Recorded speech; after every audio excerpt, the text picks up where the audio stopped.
Olá, pessoal. Eu me chamo Luciano Cunha. É, Talvez vocês me conheçam já aqui de outros vídeos, né, onde eu falo sobre ética animal. E hoje eu estou aqui para falar um pouco desse livro aqui, ó, Razões para Ajudar o Sofrimento dos Animais Selvagens e Suas Implicações Éticas, que é um livro que é de minha autoria, foi lançado pela editora Pris, né, agora em julho de 2022. Nesse vídeo eu vou falar um pouquinho do que trata o livro. Então, como o título já sugere, né, esse livro trata da questão do sofrimento dos animais selvagens, que é uma das questões que vem sendo mais discutidas dentro da área de ética animal nos últimos anos, né, digamos nos últimos 15, 20 anos. E eu vou tentar fazer um resumo aqui do que trata o livro e do que é essa questão, apresentando aqui para vocês o sumário do livro, tá? Explicando o que eu discuto em cada capítulo. Então, antes de eu mostrar aqui o sumário do livro, é interessante notar aqui um detalhe curioso, né? Que esse livro aqui, ele tem a folha o tamanho um pouco maior. Né? Por exemplo, se a gente comparar com o livro que é de minha autoria também, que foi publicado em 2021 pela editora Pris, né? Esse aqui, Uma Breve Introdução à Ética Animal, que é outro assunto, né? Esse aqui é mais geral sobre ética animal. Se a gente comparar assim, ó, dá para ver que a folha é bem maior. Né? Eu vou compartilhar aqui o sumário e vou explicar o que trata cada capítulo e o que é essa questão. Esse termo, sofrimento dos animais selvagens, no debate que ocorre dentro da área da ética, se refere a algo um pouco mais específico. Tá? Normalmente, quando se fala em sofrimento dos animais selvagens, as pessoas entendem que é o sofrimento dos animais selvagens que é causado por práticas humanas. Tá? Quanto a isso, já existe bastante literatura sobre isso, né? Mas, na verdade, nos últimos anos tem crescido a preocupação com o sofrimento dos animais selvagens, que não é decorrente de práticas humanas, que surge de processos naturais, como, por exemplo, fome, sede, doenças, desastres naturais, etc. Então, esse assunto, por afetar uma grande quantidade de animais, ao contrário do que muita gente pensa, né, tem recebido bastante atenção nos últimos anos, e é essa situação a qual se está referindo quando se utiliza nessa área o termo sofrimento dos animais selvagens. Né?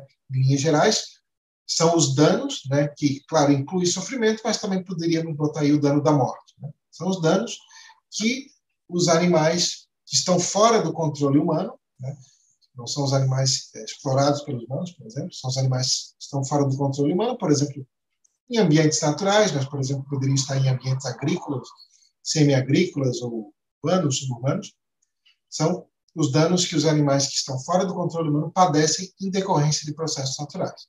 Então, o primeiro capítulo descreve qual é a situação típica desses animais que vivem fora do controle humano, qual é a situação típica dos animais que estão na natureza, por exemplo, e como que esses animais são tipicamente afetados pelos processos naturais. Uma visão comum é a de que se os humanos pararem de prejudicar os animais terão vidas predominantemente positivas na maioria dos casos. Tá? Mas, como eu investiguei aqui, nesse capítulo, é explicado por que não é assim, né? Por que os processos naturais já tendem a maximizar a quantidade de animais que nascem só para experimentar sofrimento e morrer logo em seguida.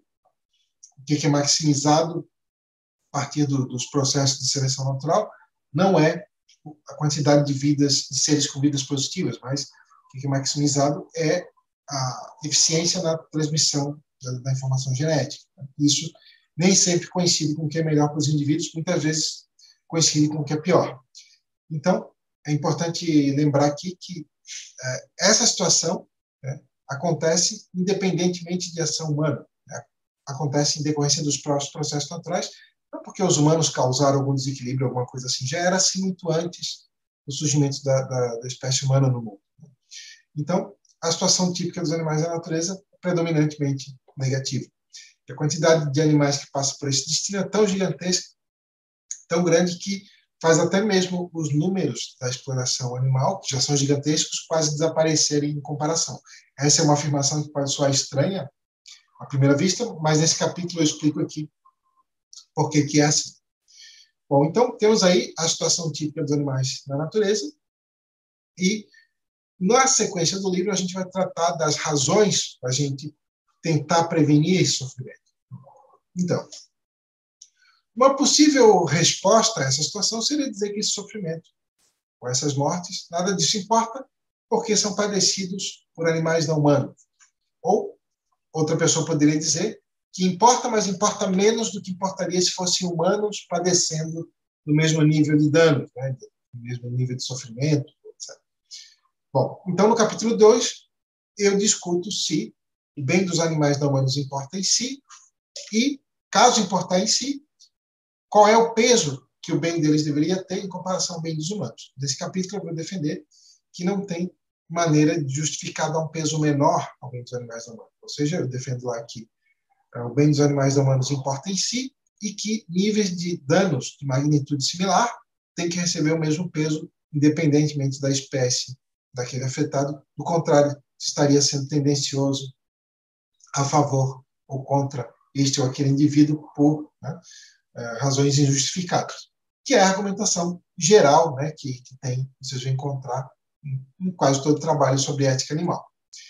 Então, uma vez tendo defendido que sim, que esse sofrimento e essas mortes importam tanto quanto importariam se humanos estivessem padecendo de danos de magnitude similar, eu vou discutir a questão específica do dano da morte,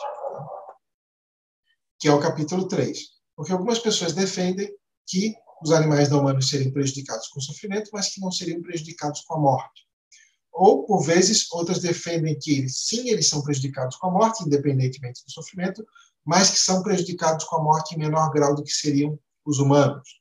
E tem uma terceira posição, que é parecida, que reconhece que os animais não humanos e os humanos com menores capacidades cognitivas, em geral, crianças, bebês ou idosos senis, etc., são prejudicados com a morte, mas seriam menos prejudicados com a morte do que seres cognitivamente mais capazes, né?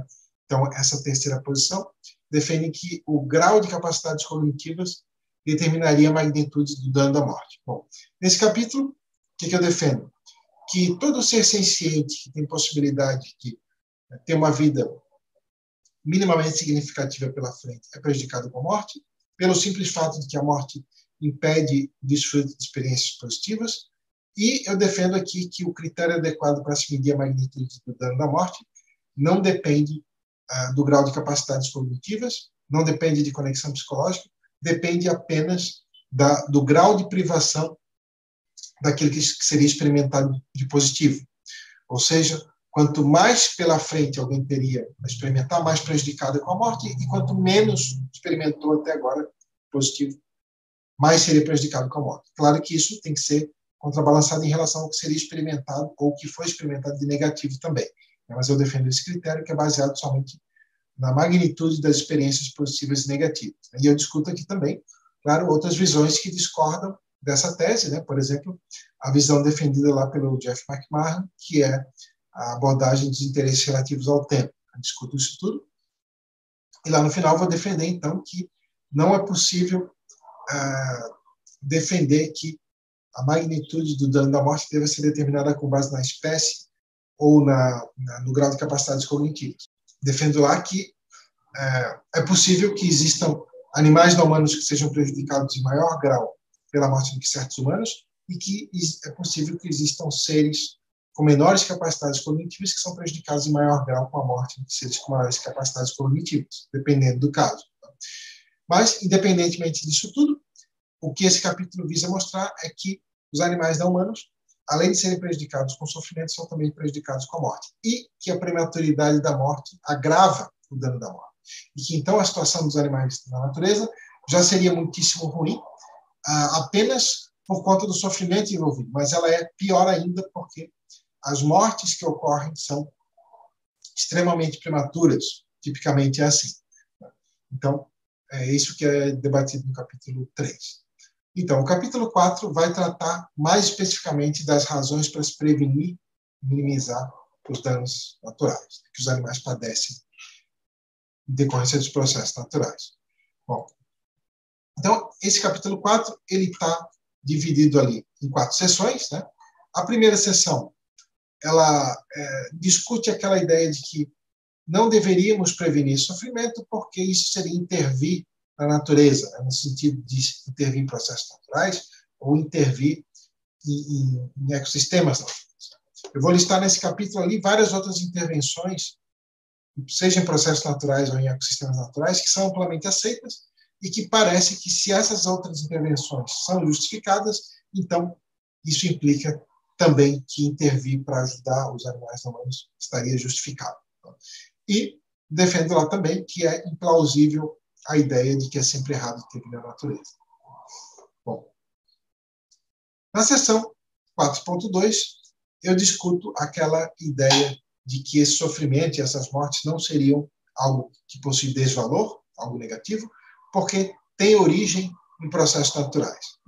Então, eu defendo lá que o valor ou desvalor de um estado de coisas não depende do que originou esse estado de coisas, mas sim depende de como aqueles que são afetados por esse estado de coisas são atingidos positivo ou negativamente.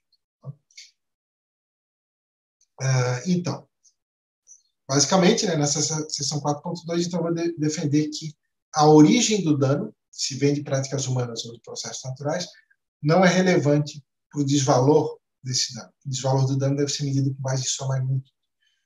Bom, na seção 4.3, eu discuto aquela ideia de que, por conta do fato de esses animais serem animais selvagens e estarem no território natural, que então não deveríamos intervir nesse território para ajudar esses indivíduos, mas que deveríamos, se caso eles estivessem no território doméstico, ou caso fossem animais domésticos, ou humanos, em geral, né, membros do território doméstico, no território natural. Vou defender que essa posição é arbitrária e defendo aqui que as razões para se prevenir sofrimento e mortes não podem depender do território, nem de onde a vítima se encontra e nem do território ao qual ela pertence. Na seção 4.4, né, vou investigar aqui qual é a importância dessa questão dos danos naturais em comparação a outras questões importantes com as quais nós deveríamos nos preocupar, né? Ou seja, uma vez tendo critérios para avaliar qual é o grau de importância que deveríamos dar a cada um dos problemas sérios que existem no mundo, qual seria, então, o grau de importância que deveríamos dar a essa questão do sofrimento dos animais selvagens.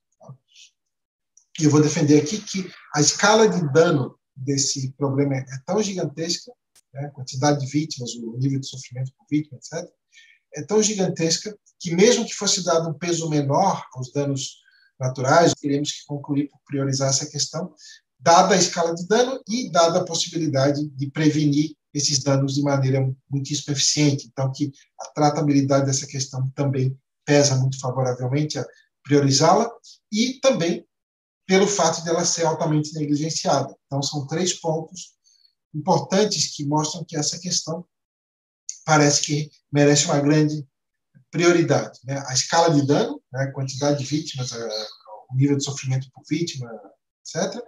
A tratabilidade do problema, é um problema, ao contrário do que muita gente pensa, bastante tratável, como eu vou mostrar em outros capítulos, e também porque ele é altamente negligenciado. Então, seria uma maneira muitíssimo eficiente de tentar prevenir sofrimento do mundo, é investir em tratar esse problema. O capítulo 5 discute objeções a essa proposta de ajudar os animais selvagens, que são objeções também centradas na preocupação com os próprios animais. Então, esse capítulo 5 está dividido aí em 3 sessões. Tá? Na primeira, são algumas objeções que apelam ao bem dos animais, por exemplo, aquela preocupação de que a proposta de ajudá-los poderia ser, no fundo, antropocêntrica, ou que poderia ser paternalista, ou que, lá no final das contas, será que essa proposta poderia violar a liberdade dos animais, né? Ou poderia criar dependência. Tudo isso vai ser discutido na seção 5.1. Já a seção 5.2 discute se, ao se tentar ajudar os animais selvagens, né, que são afetados por processos naturais, se, ao fazer isso, estaríamos violando algum direito que possivelmente eles possuiriam. Essa é a discussão da seção 5.2. E a seção 5.3 discute especificamente, em detalhes, é uma seção bem grande, a questão da predação, né? Porque uma das objeções ou das preocupações que sempre vem em mente quando se fala em ajudar os animais selvagens é que, então, será que isso implicaria em intervir na predação? E será que intervindo na predação não poderia, por exemplo, produzir consequências piores do que não ajudar? Será que intervir na predação é inerentemente errado, independentemente de se a intervenção resulta ou não em consequências piores do que não intervir? Tudo isso está discutido nessa seção 5.3. Tá? No capítulo 6, a gente vai abordar objeções que vêm de uma perspectiva completamente diferente, né? Que são as objeções que poderiam surgir de perspectivas ambientalistas, que são aquelas perspectivas que defendem que aquilo que importa em si são determinadas entidades não sencientes, como, por exemplo, espécies ou ecossistemas, e não o bem dos animais enquanto indivíduos, enquanto seres sencientes. Então, eu discuto essas objeções aqui. Não discuto aqui se essas entidades que o ambientalismo valoriza realmente têm esse valor ou não.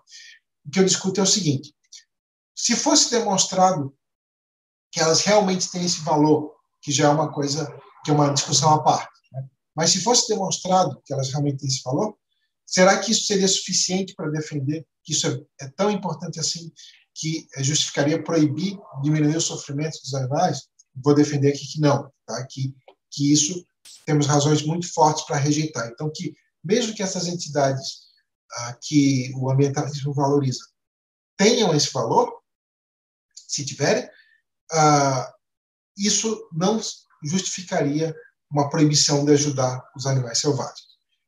E, na verdade, por várias razões, né? Uma é que, por exemplo, poderiam existir razões para se priorizar o bem dos seres sencientes e poderiam existir intervenções para ajudar os animais que não conflitassem com as metas ambientalistas e poderiam existir também intervenções para ajudar os animais que, inclusive, ajudariam a realizar as metas ambientalistas. Então, que esses tipos de intervenção poderiam ser aprovados tanto pelos ambientalistas quanto pelos defensores dos animais por razões distintas. Tá? Então, isso vai ser discutido aqui também. Eu vou dar exemplos de que tipos de intervenção são essas. Né? Então, na seção 6.1, apresenta ali qual é a diferença entre considerar os animais enquanto indivíduos e o ambientalismo, explica algumas variações dentro das posições ambientalistas e quais seriam as possíveis objeções que os ambientalistas poderiam ter em relação a ajudar os animais selvagens. Tá? Então, aí na seção 6.2 vou discutir aquela questão do peso de uma meta em relação à outra, né? Os valores ambientalistas versus considerar os animais enquanto indivíduos, né? E vou defender aqui que temos fortes razões para defender que, pelo menos, os interesses básicos dos seres sencientes, não sofrer e não morrer, devem ter mais peso do que as metas ambientalistas. Tá? E discuta aqui também, né, qual é o tamanho desse conflito, né, que, ao meu ver, pelo menos nesse caso, não é tão grande quanto possa parecer à primeira vista, porque, como eu disse, né, tem muitas intervenções para ajudar os animais que não conflitariam com as metas ambientalistas e alguns poderiam até ajudar a realizar essas metas. E na seção 6.3, eu falo aqui da diferença entre ecologia e ambientalismo.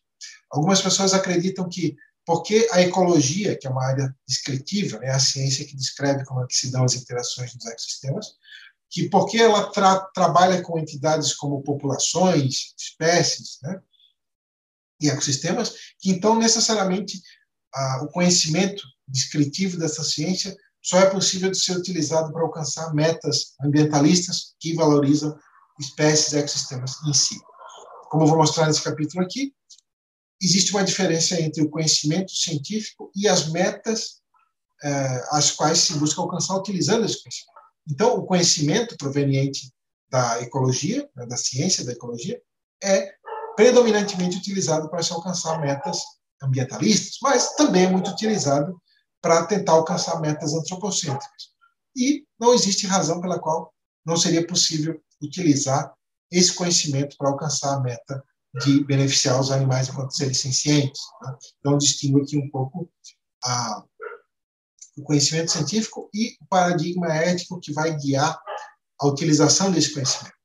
Nesse capítulo, eu falo um pouco também do campo da biologia do bem-estar, que seria um campo científico que foi proposto a criação, um campo que seria interdisciplinar, né, estaria aí na intersecção entre a ecologia, ciência do bem-estar animal, ciência veterinária e algumas outras áreas relacionadas, que estudaria, então, como os animais são afetados nos seus ecossistemas do ponto de vista do que é positivo ou negativo para eles enquanto seres sencientes, não enquanto membros de espécies, exemplares de espécies, não enquanto componentes de ecossistemas.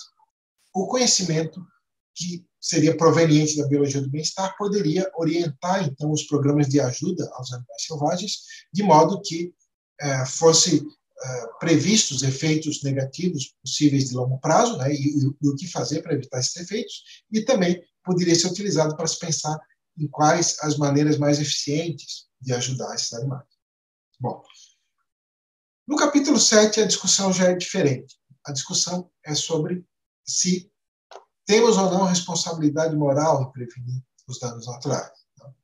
Algumas pessoas reconhecem que os animais na natureza são altamente prejudicados pelos processos naturais, reconhecem que danos de origem natural são algo extremamente negativo, tão negativos quanto seriam se fossem danos de magnitude similar causados por humanos, reconhecem também que é possível fazer muita coisa para ajudar esses animais, mas defendem que nós não somos moralmente responsáveis por fazer algo em relação a isso, porque esses danos não surgiram de práticas humanas. Então, basicamente, estamos aqui discutindo no capítulo 7 a visão que nega que sejamos moralmente responsáveis por fazer algo para ajudar esses animais. Né? É a visão que diz que se deixarmos essa questão de lado e não nos preocuparmos com ela, não fazemos nada de errado. Então, esse capítulo está dividido aqui em 4 sessões, né, novamente, e a primeira discute, né, a ideia de que não somos moralmente responsáveis por esses danos, porque eles não surgiram de práticas humanas ou porque eles continuariam em decorrência de nossa omissão.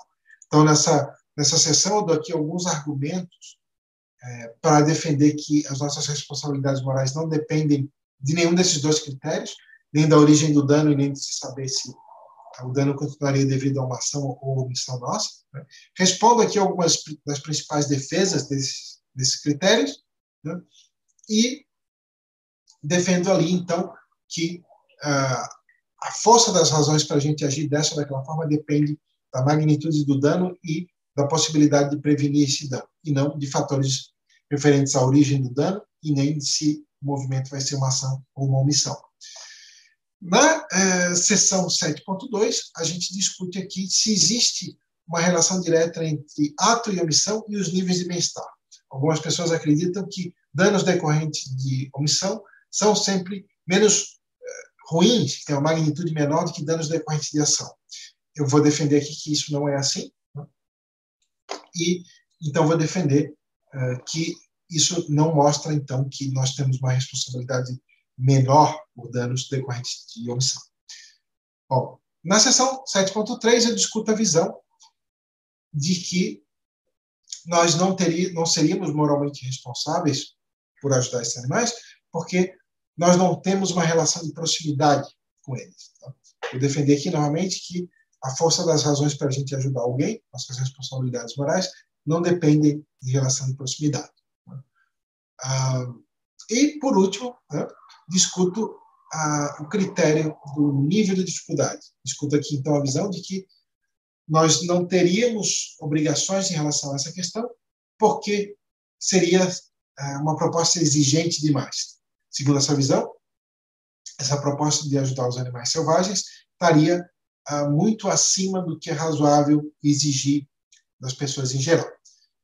Bom, eu vou explicar ali nesse capítulo, né, que, ao contrário do que muita gente imagina, né, o trabalho prático mesmo para ajudar os animais selvagens não seria feito por pessoas comuns, seriam feitos pelos profissionais da área, né, que já trabalham com biologia em geral, né, ou mais especificamente com ecologia, ou com ciência do bem-estar animal, etc. E que, na verdade, os deveres que cada um de nós, que não trabalhamos com essas áreas, teríamos em relação a essa questão, não seriam nada exigentes, né? Seriam possivelmente muito menos exigentes do que os outros deveres em relação a coisas comuns que são reivindicadas dentro da consideração pelos animais, como, por exemplo, adotar um modo de vida vegano. Em relação a essa questão, parece que os deveres seriam ainda menos exigentes, por exemplo, seria o dever de se pronunciar a favor de ajudar os animais selvagens, de reivindicar que doações e impostos que hoje são direcionados para intervenções na natureza que prejudicam os animais sejam redirecionados para beneficiar os animais. Né? Então, não seria uma exigência grande, mas escuto aqui também outra questão, que é em relação a teorias da responsabilidade moral, que é o seguinte: se fosse realmente uma proposta bastante exigente, isso seria uma razão para se rejeitar essa proposta? Vou defender aqui que não. Eu defendo que uma proposta ser bastante exigente é uma virtude dela, se ela visa prevenir sofrimento do mundo e não um defeito. Então, no capítulo 8, então, nós passamos para objeções práticas. Tá? Até então, todas as objeções que foram abordadas são objeções morais. Tá? As objeções práticas são aquelas que concordam com essa meta, né, mas têm o receio de que ou que isso possa dar errado, né, e causar mais sofrimento ainda, ou então de que, por exemplo, isso não seria uma maneira eficiente de usar os recursos que a gente dispõe. Tá? Então, esse capítulo 8 está dividido também em 3 sessões. A primeira sessão trata daquela preocupação de que, investindo nesse problema, será que não seria uma maneira ineficiente de utilizar os recursos de que dispomos? Né? Será que não haveria outras maneiras mais eficientes de prevenir sofrimento no mundo? Vou defender aqui que não, né? Vou defender que utilizar os recursos que nós dispomos para prevenir esse tipo de sofrimento seria, sim, se for bem planejado, uma maneira muito eficiente de prevenir sofrimento no mundo.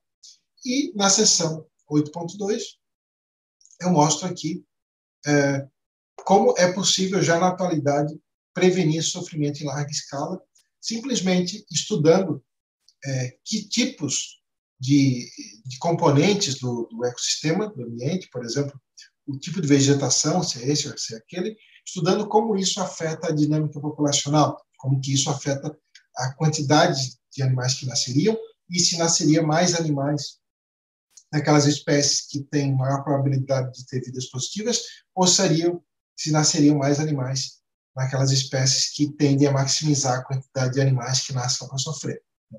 Então, isso vai ser discutido na seção 8.2. A seção 8.3 discute aquela que talvez seja a preocupação mais frequente em relação à proposta de ajudar os animais selvagens, que é aquela preocupação de que, se a tentativa de ajuda não for bem planejada, por conta das interações dos ecossistemas serem muito complexas, é possível que, em longo prazo, a tentativa de ajudar desencadeie mais sofrimento ainda do que ocorreria se ninguém tentasse ajudar. Então, eu vou discutir essa objeção aqui em detalhes, né, nesse capítulo, e defendo que a probabilidade de se conseguir melhores consequências em longo prazo é estudando a fundo essa questão, não é deixando essa questão de lado e não é deixando a natureza seguir o seu curso. Né? Discuto aqui também aquele apelo ao equilíbrio ecológico, que é uma ideia muito frequente, né, quando se diz que tentar ajudar pode causar um desequilíbrio. Aí, por trás dessa objeção está a ideia de que a natureza é de alguma forma equilibrada e de que equilíbrio ecológico necessariamente coincide com aquela situação que contém menos sofrimento, menor quantidade de mortes. Vou questionar essas noções aqui e eu defendo, então, que a melhor maneira de lidarmos com essa questão é termos mais estudos dentro da biologia do bem-estar e que, à medida que tivermos mais estudos, cada vez mais estudos, vai aumentar cada vez mais a nossa capacidade de prever desdobramentos de consequência em longo prazo, e isso tem muito maior probabilidade de fazer com que a gente consiga os melhores resultados do que não investigar essa questão. E aí, no capítulo 9, né, discuto vários outros tópicos específicos que são relacionados a essa questão, mas no sentido de estudos, implicações dessa visão e algumas objeções, tá? Que é a questão do parasitismo, a questão de se a preocupação com essa questão implicaria apoiar ou não a exploração animal, e a questão de se a preocupação com essa questão implicaria ou não na destruição dos ecossistemas naturais. E, por fim, na seção 9.4, eu falo aqui de várias maneiras pelas quais os animais já estão sendo ajudados. Os animais que estão na natureza são vítimas dos processos naturais. Várias dessas maneiras ajudam animais em larga escala, como, por exemplo, os programas de vacinação, né? Então, defendo aqui que, ao contrário do que algumas pessoas pensam, não é uma questão que ela não é tratável, muito pelo contrário. Existe muito que se poderia fazer para ajudar os animais selvagens, muita coisa já é feita, mas muito mais poderia ser feito se esse problema fosse visto como o problema importante, né, e sério que de fato ele é. Então, depois eu apresentarei as conclusões, né, tem uma lista grande de referências, né, tem um índice remissivo, e é isso aí. Então, aqui na descrição do vídeo, né, tá ali os dados do livro, né, a referência completa, tá? Tem alguns dados sobre mim. Tem ali também, se alguém quiser adquirir o livro, como é que tem que fazer. E é isso então. Obrigado, pessoal. Até mais.